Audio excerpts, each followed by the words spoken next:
Imaginez un instant. Vous vous éloignez du tumulte, des regards, des jugements, et vous entrez dans un silence profond, presque déroutant. Ce vide n'est pas une punition, mais la forge d'une force insoupçonnée, une puissance calme et pourtant irrésistible qui vient de l'intérieur. Voilà ce que nous va explorer aujourd'hui, parce que dans ce monde saturé de bruit et d'attente, se retirer n'est pas fuir. C'est se protéger, se reconstruire, réinventer son essence, loin des projecteurs et des applaudissements creux. C'est comme l'histoire de Noah, qui a choisi la solitude, non pas pour s'isoler, mais pour renaître. En se coupant du chaos extérieur, elle a découvert un pouvoir silencieux, celui de se concentrer sur sa santé mentale, ses émotions, ses habitudes, et surtout sur elle-même, authentiquement. Dans cette quête, le silence devient un allié redoutable. Il cultive une discipline intérieure, une cohérence visible jusque dans la simplicité de son apparence. Un reflet du respect qu'on se porte à soi-même. Mais cette transformation ne s'arrête pas là. Elle exige aussi un courage immense, celui de dire non aux relations toxiques, de poser des limites claires et de choisir soigneusement les personnes qui méritent notre lumière. Ce n'est pas fuite, c'est affirmation de sa valeur. En cultivant le calme, on apprend aussi la puissance de la communication sans excès, où le silence préserve la paix, où l'écoute intérieure devient plus forte que le tumulte extérieur. Cette vidéo vous invite donc à célébrer cette force silencieuse, imprévisible, qui naît quand on s'éloigne des distractions et des attentes sociales pour embrasser la solitude comme une renaissance. Parce que la vraie liberté, la vraie joie, ce n'est pas de plaire ou de se conformer, mais de reconquérir son espace intérieur, de vivre pleinement selon ses propres termes, en paix avec soi-même et en relation saine avec les autres. Et si ce chemin vous paraissait difficile, souvenez-vous, c'est dans l'absence de validation extérieure que se révèle la puissance la plus authentique. Êtes-vous prêt à découvrir cette force qui sommeille en vous? Restez avec moi, car cette transformation intérieure pourrait bien bouleverser votre regard et votre vie. Alors, liste de thèmes abordés dans la vidéo. 1. La puissance du silence. Pourquoi s'éloigner est une victoire intérieure. 2. La solitude choisie. Un terrain fertile pour le renouveau personnel. 3. L'histoire inspirante de Noah. Se déconnecter pour se reconnecter à soi. 4. L'importance de la santé mentale et émotionnelle dans la transformation. 5. Le rôle de l'autocuidado et de l'apparence dans l'expression du respect de soi. 6. Discipline et cohérence. La force visible de l'intérieur. 7. Identifier et se protéger des relations toxiques. Un acte de courage vital. 8. La communication assertive et la puissance préservatrice du silence. 9. Vivre pleinement, librement, sans validation extérieure. 10. Le chemin vers une joie authentique et une paix durable. Si cela fait sens pour vous jusqu'ici, aimez la vidéo et partagez-la avec quelqu'un qui a besoin d'entendre cela. Votre soutien permet à ces conversations essentielles de toucher plus de cœurs et d'esprit, élargissant le cercle de ceux qui cherchent la force intérieure. Nous avons vu comment le silence peut devenir un sanctuaire, une forge où se trempe une nouvelle résilience, loin des bruits assourdissants du monde extérieur. L'histoire de Noah nous a montré qu'en choisissant de se déconnecter, elle a pu se reconnecter à l'essentiel, sa santé mentale, ses émotions, ses habitudes, et surtout à une version plus authentique d'elle-même. Cette transformation, loin d'être un acte de fuite, est un retour profond à soi, une réaffirmation silencieuse de sa propre valeur. Mais cette renaissance n'est pas uniquement invisible, elle se manifeste aussi de manière tangible, dans la manière dont nous nous présentons au monde et dont nous gérons notre existence. 5. Le rôle de l'autocuidado et de l'apparence dans l'expression du respect de soi. L'autocuidado ou le soin de soi est souvent réduit à des gestes superficiels, un bain moussant, une nouvelle coupe de cheveux. Mais dans une perspective stoïcienne, l'autocuidado est bien plus profond.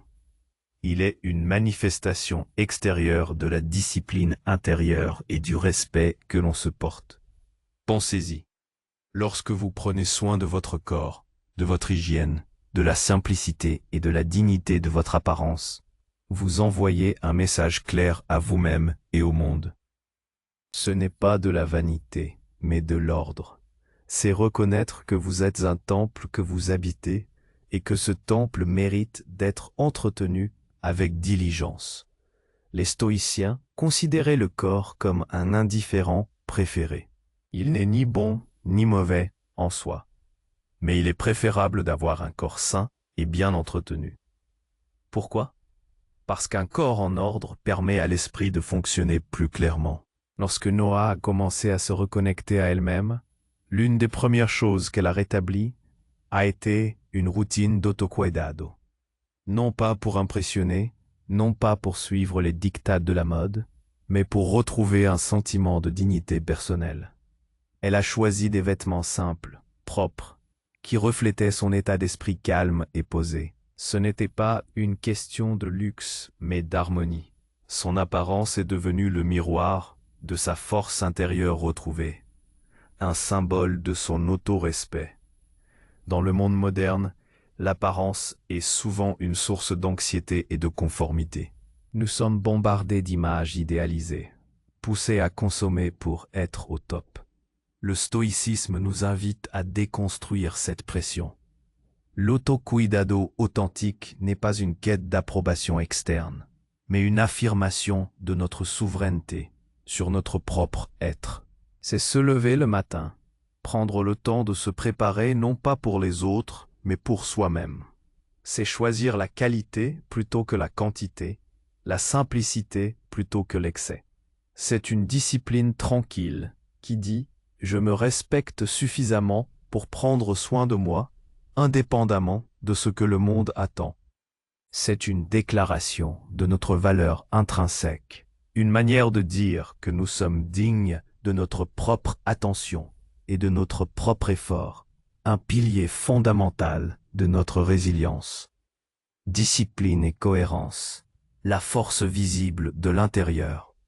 Cette approche de l'autocuidado mène naturellement au concept plus large de discipline et de cohérence. La discipline, dans la vision stoïcienne, n'est pas une contrainte oppressive, mais un chemin vers la liberté.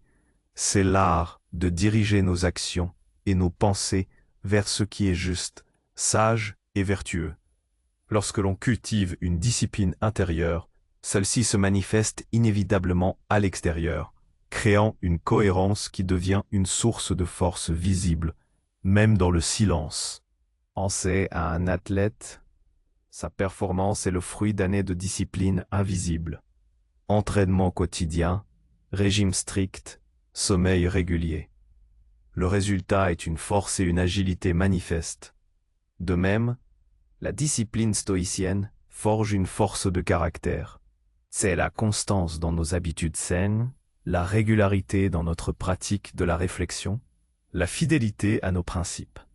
Si nous nous engageons à prendre soin de notre corps, de notre esprit, de nos relations avec intégrité, cette cohérence se traduira par une présence calme, une fiabilité que les autres perçoivent.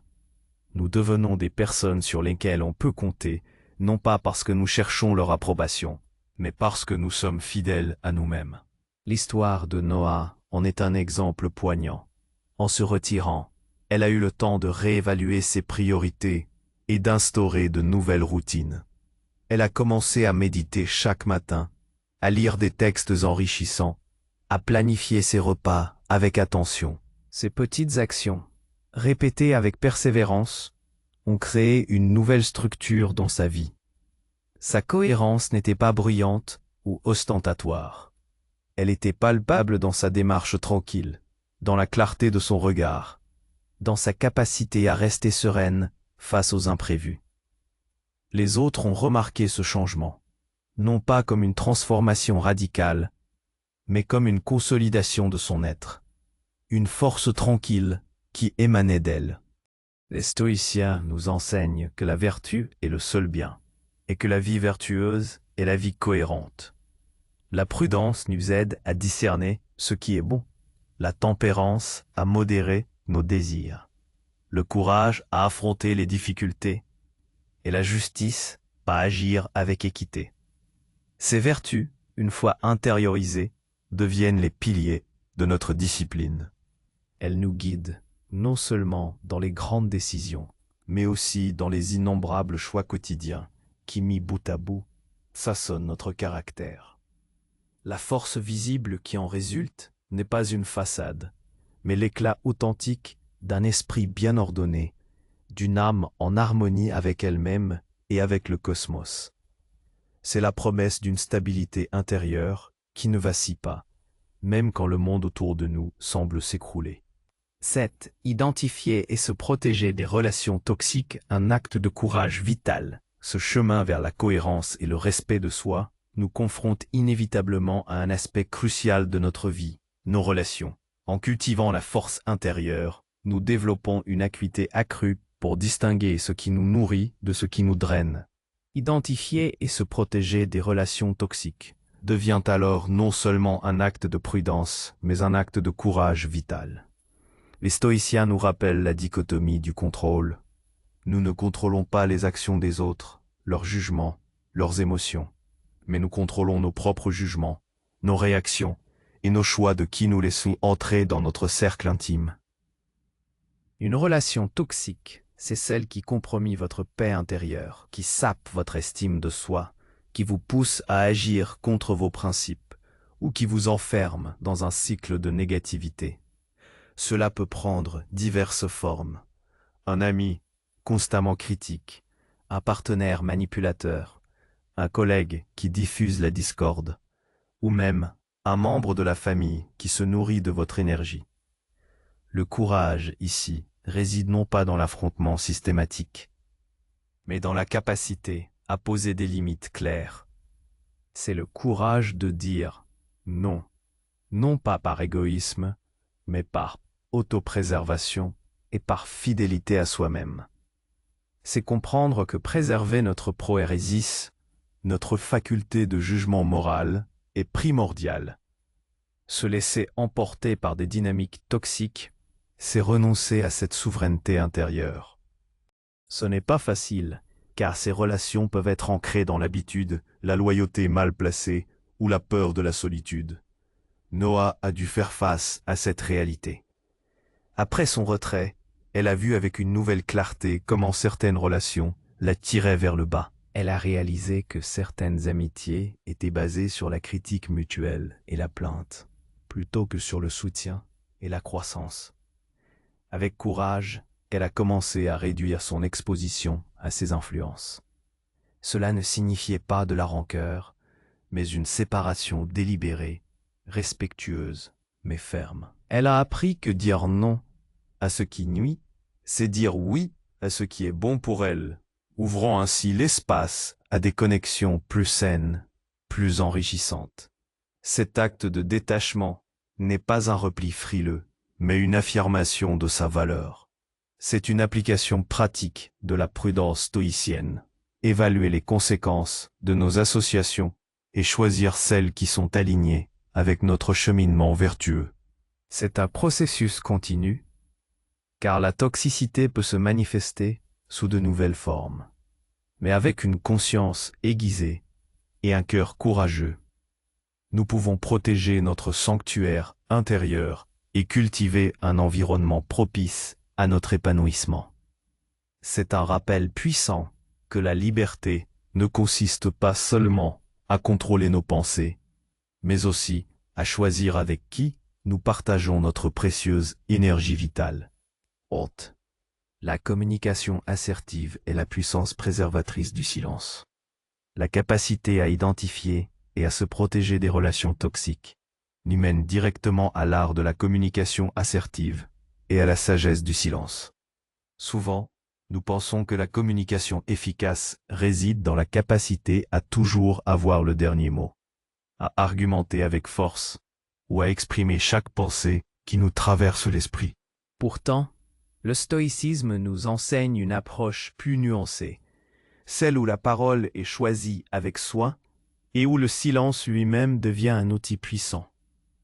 La communication assertive, c'est exprimer nos besoins, nos limites et nos opinions de manière claire, respectueuse et directe, sans agressivité ni passivité. C'est parler vrai, avec intégrité, en alignement avec nos valeurs. C'est dire « Voici qui je suis. Voici ce que je ressens. Voici ce que j'accepte et ce que je n'accepte pas. » C'est une forme de courage, car elle nous rend vulnérables tout en nous affirmant. Pour Noah, cela s'est traduit par des conversations franches, mais calmes, avec ceux qui avaient du mal à comprendre son nouveau chemin. Elle expliquait ses choix, non pour se justifier, mais pour informer, en respectant le droit des autres à leurs propres opinions. Elle ne cherchait pas à les convaincre, mais à se positionner. Et puis, il y a le silence. Le silence n'est pas une absence de communication. Il peut être la communication la plus éloquente qui soit. Les stoïciens valorisaient la retenue et la sagesse dans la parole. Sénèque disait « Le silence est le premier enseignement de la sagesse ». Il y a des moments où toute parole serait vaine, où elle ne ferait qu'alimenter une flamme que l'on souhaite éteindre. Choisir le silence, c'est refuser de s'engager dans des joutes verbales inutiles, de répondre à des provocations, ou de se laisser entraîner dans des drames qui ne nous appartiennent pas. C'est une protection pour notre paix intérieure, une affirmation que notre énergie est trop précieuse pour être gaspillée. Le silence est aussi un espace d'écoute. Écoute de l'autre sans jugement, écoute de notre propre voix intérieure. Il permet de réfléchir avant de réagir, de considérer l'impact de nos mots.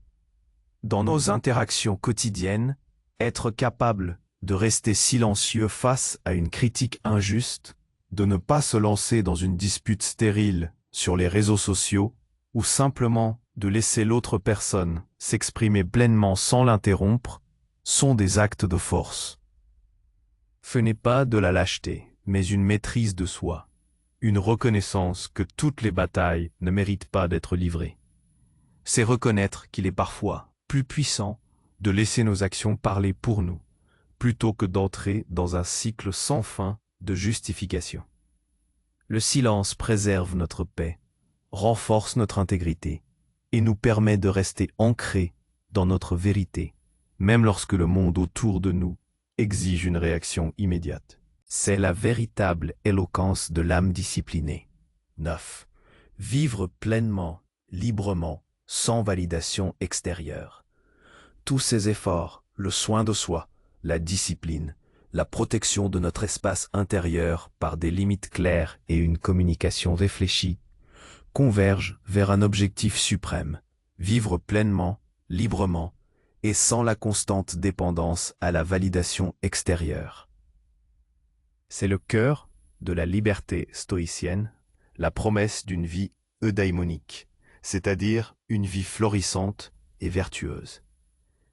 Dans un monde obsédé par l'approbation, les likes, les commentaires et la reconnaissance sociale, l'idée de se libérer de la validation extérieure peut sembler radicale, presque utopique. Pourtant, c'est précisément là que réside la véritable souveraineté de l'individu. Les stoïciens, de Sénèque à Épictète, nous rappellent sans cesse que notre bonheur et notre paix ne doivent pas être liés à des choses que nous ne contrôlons pas. La richesse, la réputation, le statut social ou l'opinion des autres. Car si notre bonheur dépend de l'extérieur, il sera toujours précaire, soumis aux caprices du destin et à l'inconstance humaine. Vivre sans validation extérieure ne signifie pas vivre en ermite ou ignorer les autres. Cela signifie que la boussole de notre vie est interne. Nos actions sont guidées par nos propres principes, notre propre raison, notre propre sens de la vertu, et non par la peur du jugement ou le désir d'être loué. Noah, en se retirant, a découvert qu'elle s'était inconsciemment adaptée aux attentes des autres pendant des années. Elle avait cherché leur approbation dans ses choix de carrière, ses relations, même son apparence. En se coupant de ses influences, Elle a commencé à faire des choix qui résonnaient avec son être profond, des choix qui étaient les siens, authentiquement.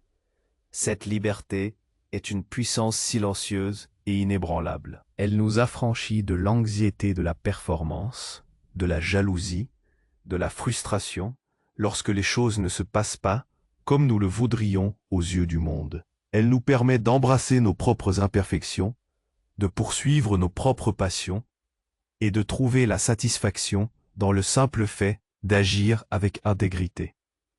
Quand votre joie ne dépend pas des applaudissements d'autrui, vous devenez inattaquable. Votre valeur n'est plus négociable, elle est intrinsèque.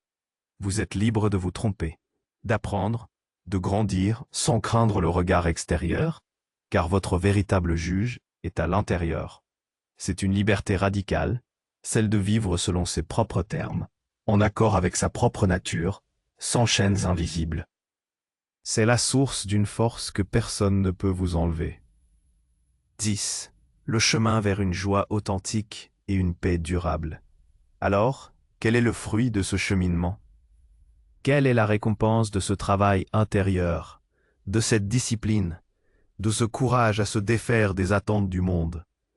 Le fruit, c'est une joie authentique et une paix durable, non pas une joie éphémère et superficielle qui dépend des circonstances extérieures, mais une eudaimonia, un bien-être profond et stable, un état de sérénité que les stoïciens appelaient ataraxia. Cette joie ne se manifeste pas par des éclats de rire constants, mais par une tranquillité d'esprit inébranlable.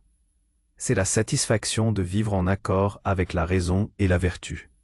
C'est la capacité à faire face aux revers de la vie avec équanimité, à accepter ce qui ne peut être changé, amor fati, et à trouver un sens même dans l'adversité. Lorsque vous avez internalisé votre valeur, lorsque vous avez appris à ne pas dépendre de la validation extérieure, lorsque vous avez nettoyé votre espace intérieur et relations toxiques et cultivé une discipline saine, vous construisez une forteresse inexpugnable. Noah a découvert cette paix. Ce n'était pas l'absence de problèmes, car les défis persistent. Mais c'était une nouvelle façon de les aborder. Elle ne se laissait plus submerger par l'anxiété face à l'incertitude ou par la déception face aux échecs. Elle avait développé une résilience qui lui permettait de rester calme au milieu de la tempête. Sa joie n'était pas bruyante, elle était comme une rivière profonde et tranquille, coulant sous la surface de son être, alimentée par la conscience d'avoir vécu chaque jour avec intégrité. C'est une paix qui vient de la reconnaissance que le vrai bonheur n'est pas d'avoir ce que l'on veut, mais de vouloir ce que l'on a, et d'agir toujours de manière juste. C'est une joie qui réside dans le processus de croissance, dans la quête constante d'amélioration de soi, dans la pratique quotidienne des vertus. Cette joie et cette paix ne sont pas des destinations finales, mais des compagnons de route, se fortifiant à chaque pas que vous faites sur ce chemin. Elles sont le résultat d'une vie menée avec intention, avec conscience, avec courage. Elles ne vous abandonnent pas quand les temps sont durs, car elles sont tissées dans le tissu même de votre caractère. Elles font la preuve que la vraie puissance ne se trouve pas dans la domination ou la possession, mais dans la maîtrise de soi, dans la liberté intérieure et dans la capacité à trouver la sérénité au cœur même de l'existence. Comme l'a si bien dit Marc Aurèle, tu as le pouvoir de retirer ton esprit à tout moment de tout ce qui te dérange. Cette liberté n'est pas un don, mais une conquête. C'est un travail quotidien de distinction entre ce qui est en notre pouvoir et ce qui ne l'est pas, de recentrage sur nos vertus, de protection de notre sanctuaire intérieur.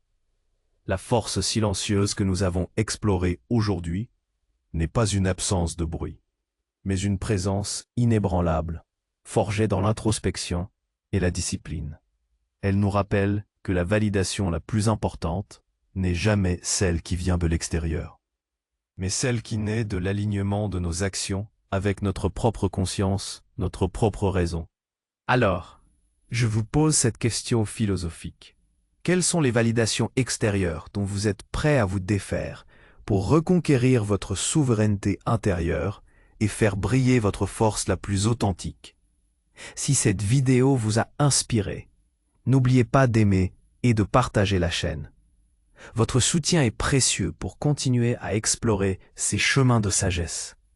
Laissez un commentaire ci-dessous pour nous dire quelle étape de cette transformation résonne le plus avec vous.